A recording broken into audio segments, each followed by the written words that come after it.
Welcome to the next lesson in our module on basic Java features, where you will learn about Java's math class, which contains a large collection of common mathematical functions.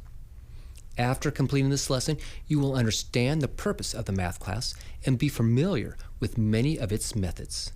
You will also know how to call a method in this class and use the result in a larger mathematical expression. In addition, you will recognize key predefined constants in the math class. Finally, you will learn how to apply typecasting in conjunction with certain math methods when it is required by the Java language.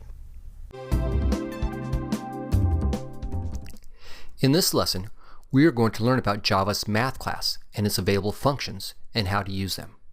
Recall from your high school trig class that the tangent of an angle was computed by dividing the sine of the angle by the cosine of the angle. Now, if we were to do similar computations in a Java program, we would want to save the results of the division operation in a variable. But for now, let's focus on the operands of the division operation.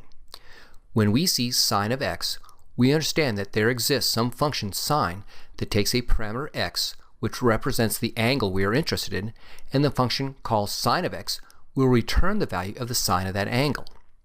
Similarly, cosine of x will return to us the value of the cosine of the angle x.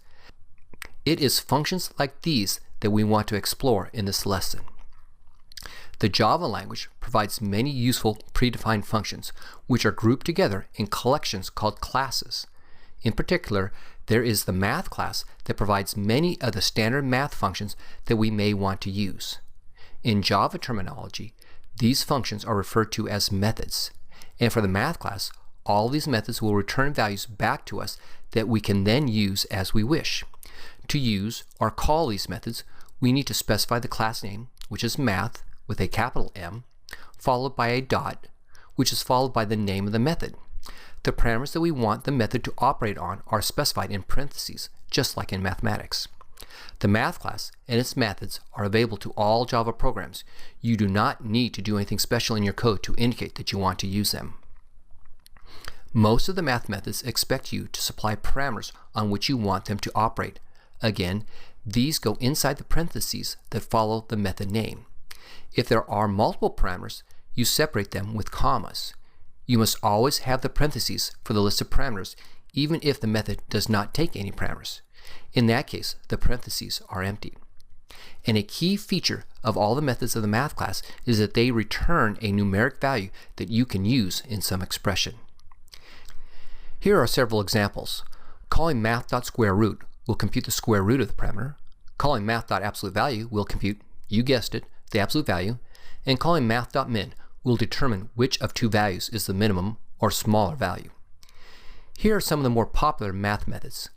We see we can compute the absolute value, we can round a value to the nearest whole number, we can round a number up or down, we can compute the logarithm of a number, and we can find the larger or smaller of two values.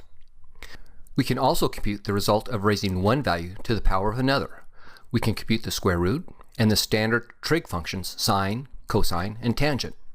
Note that the trig functions expect the angle to be measured in radians rather than degrees. But luckily, there are methods that allow us to convert between degrees and radians. And there is a method that will return us a random floating point value in the range from 0 to 1.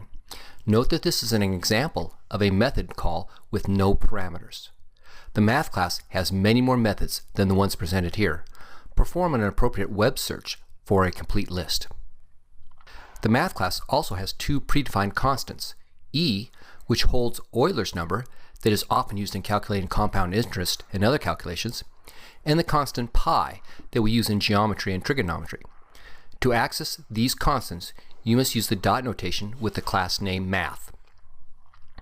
Before we end this lesson, let's take a closer look at the methods that round floating point values. The round method will of course round a floating point value to the nearest whole number. The interesting thing about this method is that if the parameter is type double, then the result is of type long. Now the floor method returns the largest whole number that is smaller than the parameter, i.e. it always rounds down, while the ceil method, short for ceiling, returns the smallest whole number larger than the parameter, i.e. it always rounds up. These two functions, when given a parameter of type double, will return a value of type double. So these three methods always return whole numbers, which we may likely want to assign to variables of type int. But we learned earlier that Java's type compatibility rules will not allow us to directly assign values of type double or long to a variable of type int. Rather, such values must be cast prior to being assigned to an integer variable. This lesson presented an overview of Java's math class, which contains a large collection of common mathematical functions. Now that you have completed this lesson, you should understand the role of the math class and be familiar with many of its methods. You should also know how to call a method of the math class and how to use the result. In addition, you should recognize key constants provided in the math class. Finally, you should have learned how to apply typecasting in conjunction with certain math methods when required by the Java language.